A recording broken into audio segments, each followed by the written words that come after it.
Blade Runner by Ridley Scott is, in the eyes of many people, one of the best movies in cinema history. It's a glowing, dystopic vision of the future. Well, actually this future is chronologically not that far from today. It's set in the year 2019.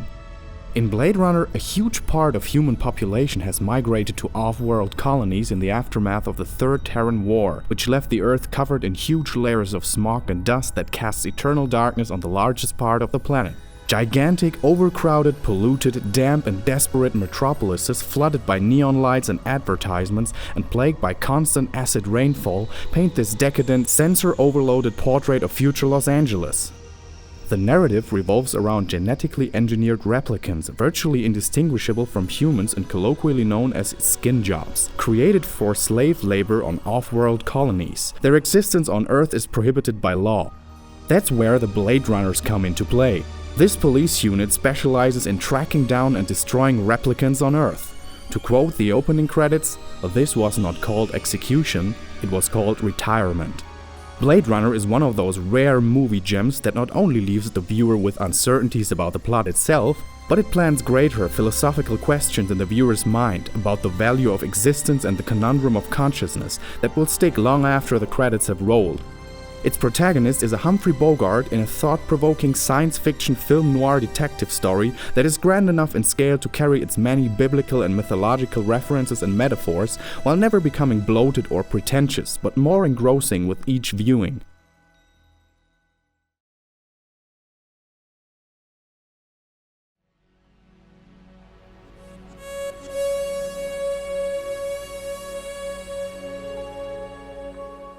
Now, when something like a video game adaptation of a movie like Blade Runner is being announced, the intuitive reaction is to duck and cover because it's a widely known fact that the majority of film adaptations turn out to be hugely disappointing cash grabs, shovelware titles that are barely playable enough to put it on the shelves just to get more profit out of the movie license.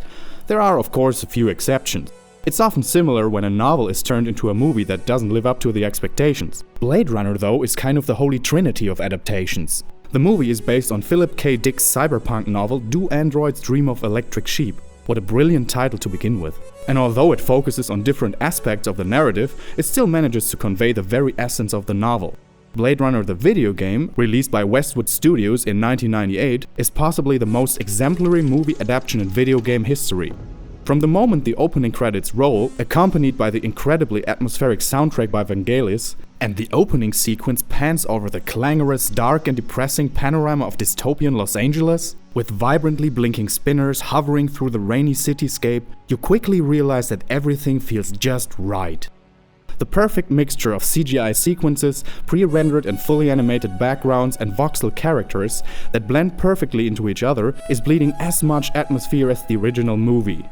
Now, to be fair, some aspects of the visual presentation, especially the character models and animations, look, from a modern standpoint, a little outdated by now. But besides that, the game has aged surprisingly well, and that is because it comes as close to aesthetic perfection as a video game can. Believe me, when Blade Runner came out in 1998, it made everyone's jaws drop right to the floor. So many locations and sceneries were recreated with an almost uncanny attention to detail when you compare it to the original movie. Just see for yourself.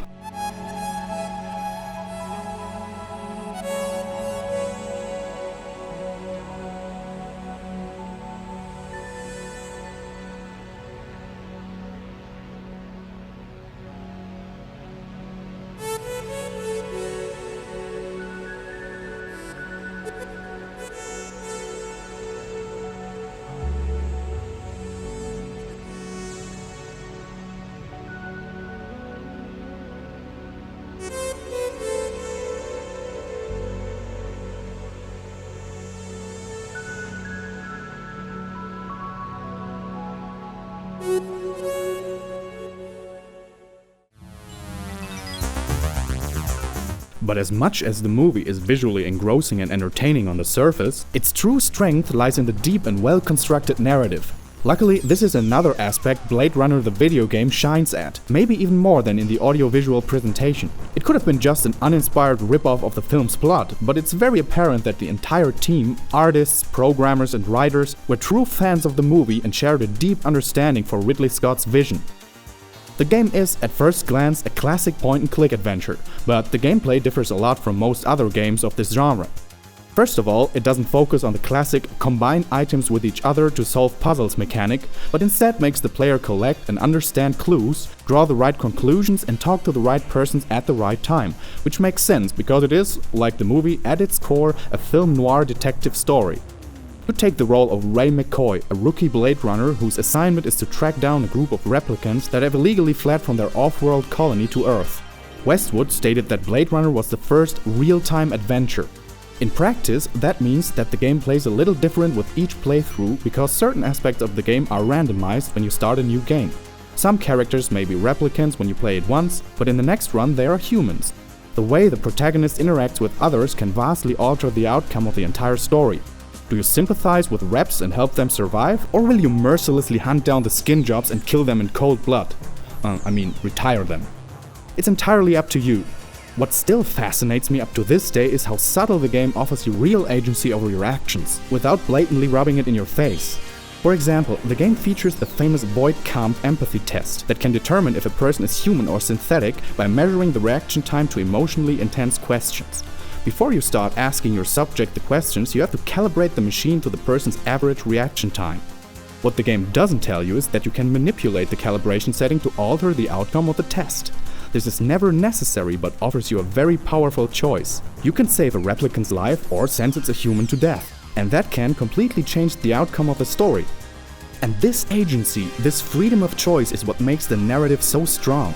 What starts as a simple detective story with a clear objective unfolds into a convoluted spider's web of corruption and lies that blurs the line between good and bad and makes you doubt the motives of the characters you're involved with. Like the movie, or in my opinion even a notch better, it makes you familiar with its protagonists, his surroundings, his personal traits, his motives, just to pull the rug from under your feet until you don't know anymore if your existence is authentic or just a forged memory. And things like these subtly break the fourth wall, imposing the same question on the player in front of the screen. Imagine if you learned that your very own memories are just a forged fantasy, an elaborate dream. How would that change the way you perceive the world, your friends, your family, your very existence? And here we are at the core of why people still, after more than 30 years, love that movie so much. The video game manages to trigger that same kind of emotional and philosophical responses in the player. Well, as you see, I can talk like a waterfall when it comes to this game, but truth be told, I can think of more qualified people to give some insight into it. Like, for example, the guys who made the game. That's why I invited Lewis Castle from Westwood Studios to answer a few questions for us. Lou, welcome and thanks for your time. Could you tell us a bit about you and your involvement in Blade Runner? This is Lewis Castle. I'm the co-founder of Westwood Studios. I was the art director, creative director, and technical director for Blade Runner, the game. My background is in fine arts and computer science, and so this was a wonderful project for me. It was still in the time when you could make a game with relatively small numbers of people, and it meant that you could actually have influence on a lot of different parts of the game. So a super exciting project, and I'm really happy to be giving this interview. Well, it's great to have you on board. So, how did you or Westwood Studios get the idea of creating a video game based on a movie that was at the time already more than 15 years old? Were you fans of the movie and pitched the concept to Warner Brothers, or did they approach you? We were really big fans of Blade Runner. In fact, it was my favorite film. And when Virgin got the opportunity to bid on it, Westwood was super excited about taking an opportunity to see what we could actually, what we could do with the franchise. And what was really important to us was that we loved the film, we loved the feeling that you had when you watched it. We wanted to make sure to recreate that feeling. Although we were very late to the party, apparently Electronic Arts, Activision, a bunch of people had already bid on the project or were well downstream. It was Westwood's approach in recreating the film, that recreating the images from the film, and the fact that we were so clear on the idea of what the film created in the experience for the player, that I believe actually ultimately won us the bid. In fact, we were told exactly that by the Lad company that owned the rights to Blade Runner. So sure, we love the film and we were given an opportunity to bid on it. We're very happy that we won it, and I'm very, very pleased with how the product came out. Yeah, well, I'm glad you got the pitch, because there's not many good movie adaptions in video game history. You probably knew from the beginning that's going to be challenging, so what did you and your team do to capture the essence of the film?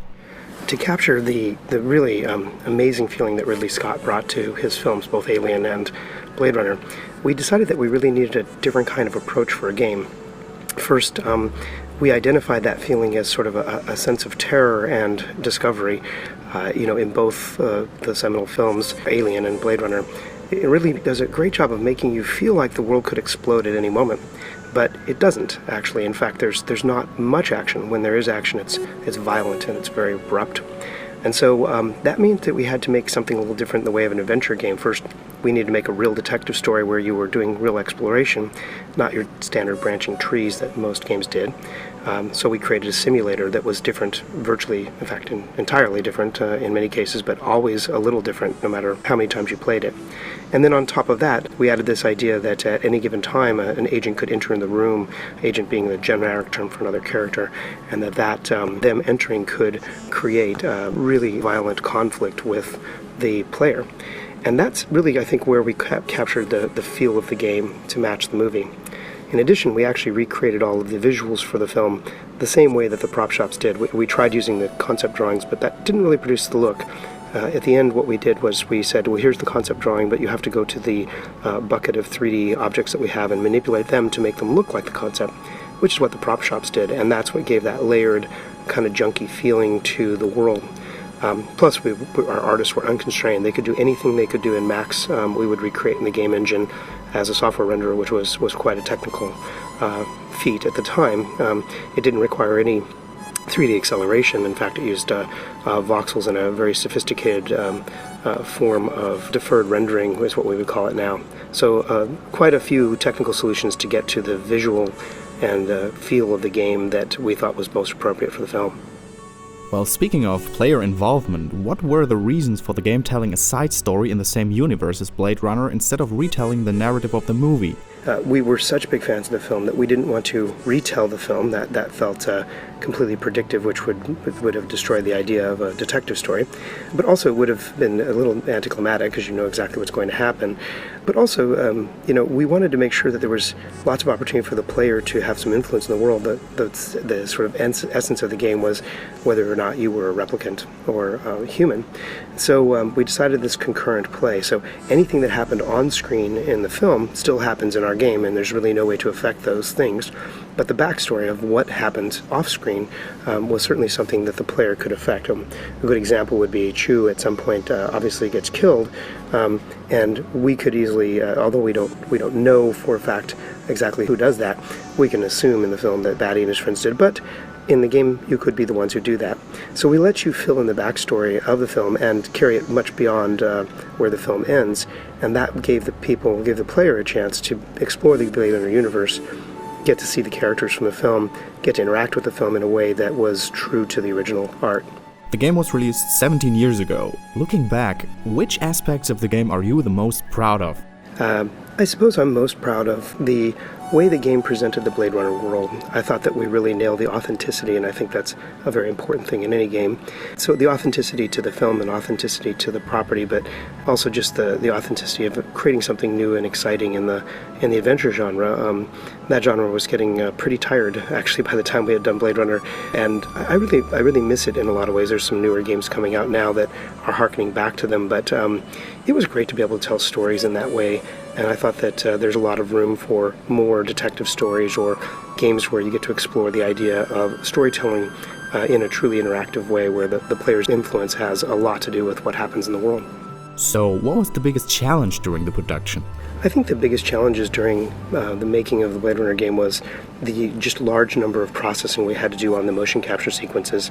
We had about 6,000 motion capture sequences to drive the voxel models, and ultimately one of the things that I was most disappointed about was how blocky the characters got, because we simply just ran out of time to process them properly.